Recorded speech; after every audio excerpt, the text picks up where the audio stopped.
Everybody loves a great detective story, and we have a great one to share with you today. Shaheen Pasha, she's going to be sharing her incredible detective story to uncover her past. She originally came here from Pakistan in 1984, and because of the kindness of a woman who she barely remembered because she was only a few years old, this kind woman who eventually passed away and she forgot about years and years later, helped her and her family to eventually achieve their American dream. Shaheen is here with us today. She is an assistant professor of international journalism at the University of Massachusetts in Amherst. Welcome, Shaheen. How are you? I'm good, thank you. So, where were you born? I was actually born in Flushing, Queens. Our family originally came here in '76, and I was born the following year. Oh, okay. So tell me about your family's immigration story. Yeah, my family did what a lot of people do from around the world. They were looking for the American dream, and they moved here. It was my mother, my father, and my older brother and sister in 1976.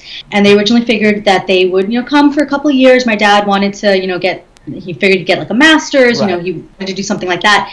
And, they immigrated here, and I guess like the American dream just didn't work out for them right away. I mean, it was hard. How long were they in the United States in the 1970s? They were here from 1976 until they decided to move back to Pakistan in 1984. And we went back as a family, spent about 6 months there, and realized that, we were American. We didn't read or write the language. It was a very hard adjustment. And you moved back to Pakistan at what age with your family? I was 6. And your siblings? My sister was 13 and my brother was 12. And you obviously didn't speak the language. You weren't familiar with the culture and customs there because you grew up here in the United States of America. I mean, it was a struggle. I mean, we were all poor. I think that the entire community at that point was very poor starting out.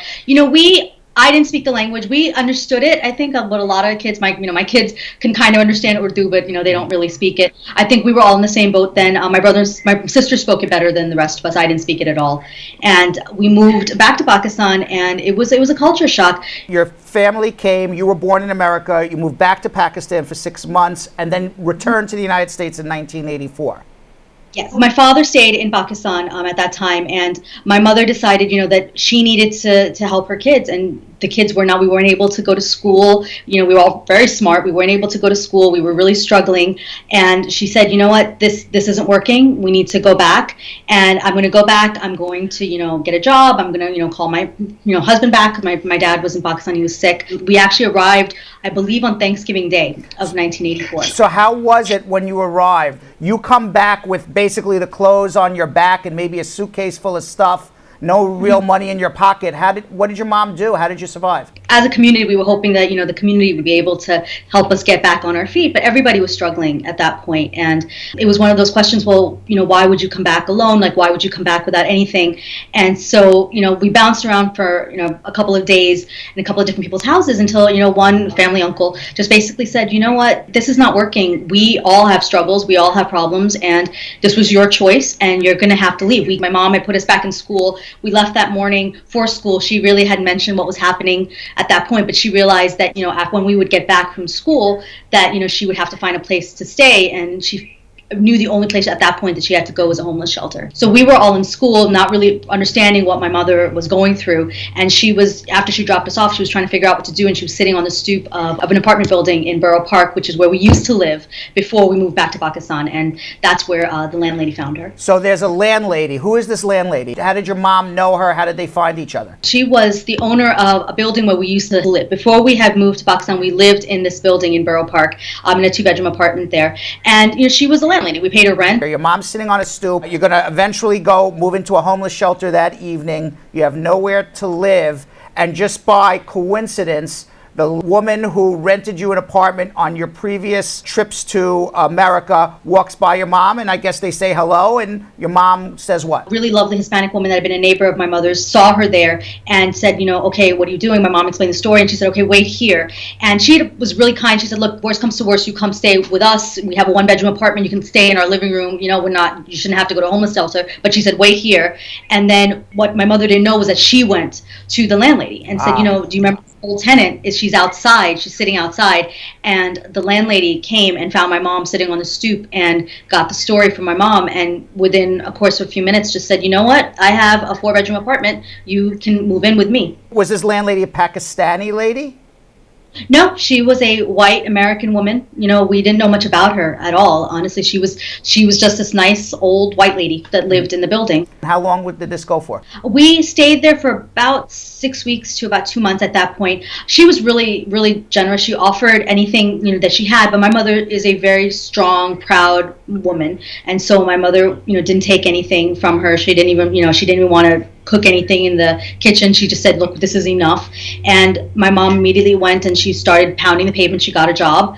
And the first paycheck that she received from this job, she actually handed it to the landlady and said, this entire paycheck is for you. The landlady took it, looked at it, and handed it back to my mother and said, go get something for your children. Right. She was a very nice, very nice woman. And then I guess you stayed there until your mom was able to collect a few paychecks, pay her own rent, find her own place, and eventually not only your mom, but well, you and your siblings all made it, went to college, and all ultimately became successful. So now fast forward to today, you are now a very successful professor at the University of Massachusetts. What possessed you to go off and look for this landlady? This is where the detective story starts. Yeah, I mean, this is honestly, she was like a specter in our lives. We always talked about her, in a way, like almost like a reverent way, like this landlady. She was the person that we always kind of pointed to, said there's goodness in the world, right? And lately, I think in the last year or two, that I'm a journalist as well, and so I've been I'm writing articles about just this increasing xenophobia that we're seeing in this country, and this increasing like Islamophobia, because we're Muslim as well. So I've been writing articles about that. I've been actually watching my own children who are, in every way, shape, form, they consider they're American. I mean, they have never been to Pakistan. I mean, they know they're Pakistani. To them, their home is America. And, we've lived as expats. We've lived overseas. I'm a reporter. We've lived in the Middle East. So to them, home was always coming back to America. It wasn't like going back to Pakistan. So for them, I think it was really hard to kind of understand what was happening in the country, because to them, this is their place. So when we started hearing a lot of rhetoric on the television, whether it was Muslim ban or, immigrants are bad or all these things, I think it had a toll on my children. I started realizing that they were becoming more aware of this otherness that was taking place in this country. And it was frankly exhausting for me to have to explain to them that, no, we belong here. This is your home. This is fine. And I would keep coming back to the fact that, not everybody can be like this, but it increasingly felt that the country was becoming increasingly polarized. So the landlady, I was watching my children kind of just hang out in my living room, and there were three of them. There was my daughter and my two sons, and I instantly, for some reason, flashed back to my childhood when it was my siblings, and then it was two daughters and a son. One of the questions that kept coming up to me, especially as I was talking to them, was why did she do it? The fact that she never asked to be remembered. So I didn't know what purpose she had, what made her decide to do this. How did you go about looking for her? I mean, it was a process. Originally just started with knowing the apartment building and going through realtor records and deeds and things like that. And even then, I was having a tough time because I didn't have a name. And then one day I'm just sitting there and I started having all these flashes. And I kept having increasing flashes of memory from that age. And memory is a weird thing. You don't know when it's going to come. And I would start seeing these flashes from the apartment and flashes of the landlady. And I was sitting there feeding my toddler, and all of a sudden I had this very, very clear flash of walking into the landlady's apartment, coming from school. My brother went off to the other room, and I saw a pile of mail had fallen on the floor. And I started to be helpful. I picked it up and I put it on her table, and one of the letters had the name Dorothy. I don't know whether it was divine intervention. I know that I called my brother right after that because I wanted to see if he remembered anything, and he didn't. But he said, you know what? I told him, I said, I think that the landlady is haunting me. There's no reason for me to have this memory. And I did call my sister afterwards, and I said, do you know her name is Dorothy? And my sister suddenly started crying on the phone, and she said, oh my God, I remember Daddy going and calling her Dottie. Dottie. Right. So Dottie would be short for Dorothy. You have a first name and an address in Brooklyn. What did you do? I mean, I started looking through deeds and trying to find people named Dorothy that lived in that area at that time. And, there's a lot of Dorothys apparently. And so I couldn't find anything. I was still getting frustrated. And then I started realizing, and I had this flash of inspiration of, my mom vaguely recalled that she had died probably in 1985. My mom thought she remembered hearing that, right? And so I used that date to start plugging in the data. I actually went to Ancestry.com and just started plugging in death certificates. There were 19 million hits, and I went through a lot of them, and then I came across this picture of a grave site in Cambria County, Pennsylvania, and I was like, that can't be it, because she has to be in New York. It was a picture on Google, just in Google Images? There's apparently a website where just people go around photographing old grave sites and put these pictures up, I guess, to never forget them. Right. And so I reached out to the man that took the picture because his name was on it. And he's like, honestly, I don't know who this person is. I just took a picture in this place. For me, I think this was part of my own kind of bias. I couldn't have conceived that the landlady would be from this really small rural town in Cambria County. I went through some city records in New York, and a friend of mine is an investigative journalist as well, and she's very good at navigating these things. And so I asked her, I said, can you help me, because you might have databases at your publication that would be able to help me. So she went and confirmed for me getting a mortgage deed. But what made you believe that this gravesite that said Dorothy, death 1985, was your landlady, Dorothy? When I went through I took that name and I went back to the Ancestry.com and I went through the documents, I was able to find a hospital record, like a death record, that showed her associated with Borough Park, Brooklyn. Oh. So taking that, I kind of said, all right, now I need I was pretty much 99% sure it was the same person at this point, but then I needed that final deed evidence, proof, and verification. So now you got the proof, because this Dorothy, who was buried in Pennsylvania,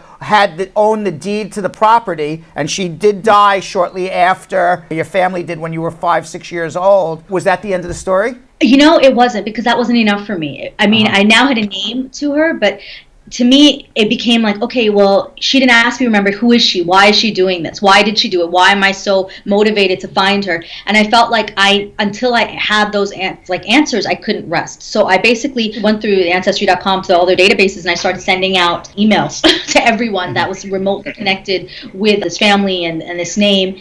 And I had census records, so I could see I could prove that she was from Portage. I had all these records that I was able to. Portage is in Pennsylvania, which is a small town, and that's where you discovered that she was actually buried. And you started emailing and contacting all the relatives associated with her. And did anybody respond?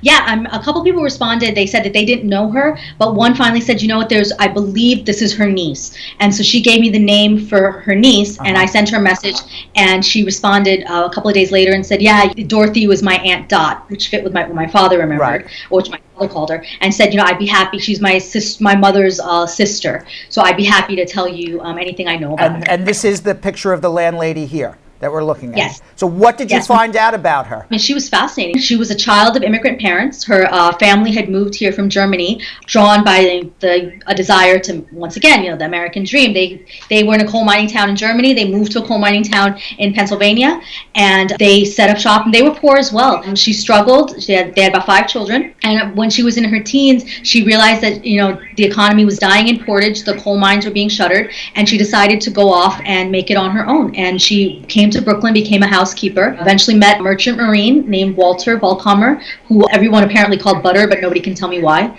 And so then they moved back to Portage. Did you hear of her doing this for any other immigrant families, boarding them for free? As far as I'm aware, we're the only immigrant family that she did this for, but from the conversations I've had, she was very generous with her family members, or extended family members, so they would help each other. Now, the niece you spoke with on the phone or by email, did you ever go and meet the niece in person? Yes, after about 2 months of just email conversations and phone conversations, she said, come down to Portage and visit us.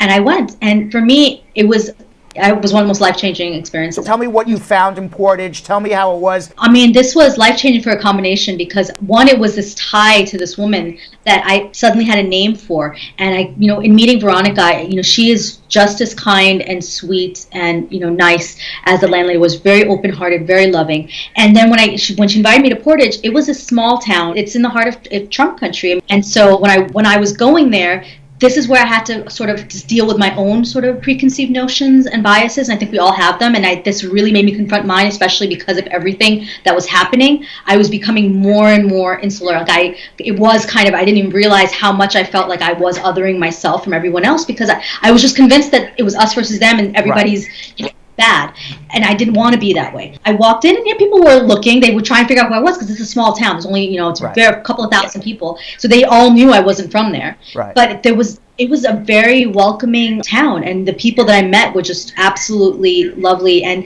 what they told me was in many ways mirrored so many of my own experiences. This was the Historical Society, and when they told me what the history was of the town, this is an immigrant town, and they all understood a lot of the stuff that I had been through in some ways. What did you learn from all this experience? I think that we need to separate individual people from larger contexts, right? And I think that one of the bad things that's happening is people are just really separating themselves from everyone else. And for me, this was an opportunity which was great for me as a person, but also as a journalist, to once again get into different people, different communities, and kind of see the beauty and the light in all of those communities.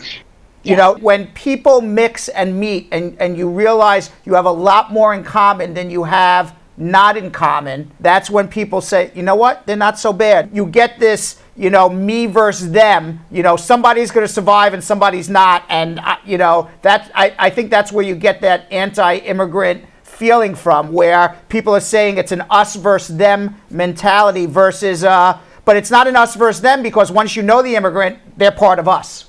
I think what really ultimately struck with me in the story is this is what America is, you know? And I think, you know, we're losing sight of that because of all the polarized views. But ultimately, I mean, like, it wasn't about politics. I didn't go there and have one discussion about politics or anything other than stories about two human beings whose life interconnected. And I think that's what America is. You've achieved your American dream. I'm living my American dream. I think that, you know, the story is an example of how the American dream can come. I mean, it can be rough along the way. I'm, you know, a writer, I'm a journalist, I'm a professor, I'm married, I have 3 children, I have my own house, I've traveled the world, and I have roots. And that's been my dream since I was a kid, and I can't ask for anything more. Well, it's a wonderful story. Shaheen Pasha, thank you very much. I really appreciate your time. Thank you. Thank you.